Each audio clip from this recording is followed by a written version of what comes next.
शुभ सकाळ आज डिसेंबर 4 तारीख बुधवार प्रत्येक दिन एमती नुआ नुआ वीडियो अपडेट पाई एबे ही चैनल को सब्सक्राइब करंतु एवं वीडियो को शेष पर्यंत निहाती देखंतु। तो चलंतु खबर उपरे नजर पकाइबा। पहुंचेला आलू ट्रक खसुनी दर ओडिशा आसिला उत्तर प्रदेश आलू यूपी रु 300 ट्रक आलू आनिछंती सरकार। भुवनेश्वर कटक समेत विभिन्न स्थान में पहुंची जाइछि आलू ट्रक। एबे किलो पिछा 50 रु 60 केजी टंकार बिक्री होउछि। आगको आहुरी दर बढ़िवा संभावना चिंतार खाउटी। 5 दिन तले आलू किलो 30 टंका थिला बेले एबे रही 60 टंका। परवर्ती खबर ओडिशा पुलिस कनेस्टेबल पर खूब शीघ्र जारी है एडमिट कार्ड। आवेदन करिଥିବା इच्छुक प्रार्थी ऑफिशियल वेबसाइट को जाई एडमिट कार्ड डाउनलोड करि पारिबे। परीक्षा पई एडमिट कार्ड जारी डिसेंबर 7 तारिख रे हेबो। एही परीक्षा हेबाको थिबा प्रार्थी ऑनलाइन साइट माध्यम रे एडमिट कार्ड बाहर करि पारिबे। परवर्ती खबर बात्या फेंगाल स्थलभाग छुईंबा पर दुर्बल होबार लागिछि। वर्तमान यह उत्तर तमिलनाडु और पुडुचेरी उपकूल में गति कर गभीर अवपात परिणत हो सारी। अन्यपटे 5 तारिख में आउ एक घूर्णिबल सृष्टि होबार आशंका रही।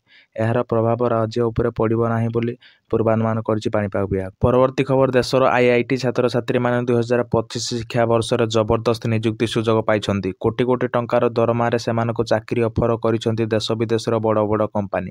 प्रख्यात वॉल स्ट्रीट ट्रेडिंग कंपनी जाने स्ट्रीट 2025 वर्ष जड़े आईआईटी माड्रास छात्र को वार्षिक 4.3 कोटी टंकार अधिक दरमारे नियुक्ति देइछि। परवर्ती खबर कमिछि सोना दर 22 क्यारेट रे 650 एवं 22 क्यारेट रे 600 टंका ह्रास होइछि। आज भारतीय बजार रे 22 क्यारेट सोना दर 10 ग्राम प्रति 70,900 टंका होइथिबा बेले 24 क्यारेट सोना दर 10 ग्राम पिछा 77,350 टंका रहिछि। सेपरि भुवनेश्वर 22 क्यारेट सोना दर 70,900 टंका पहुंचीथिबा बेले 24 क्यारेट सोना दर 77,350 टंका रहिछि। परवर्ती खबर बैंक ग्राहकों को एक बड़ उपहार देवाक जाउछन्ति केंद्र सरकार। वर्तमान नियम मुताबक जड़े खाताधिकारी निजर बैंक अकाउंट पर जड़े मात्र नोमिन रखिबार व्यवस्था रही। यार अर्थ होछि खाताधिकारी मृत्यु पर तांकर खातार जमा होता प्रतिशत अर्थ उक्त जड़े नोमिन को दियाजिबो।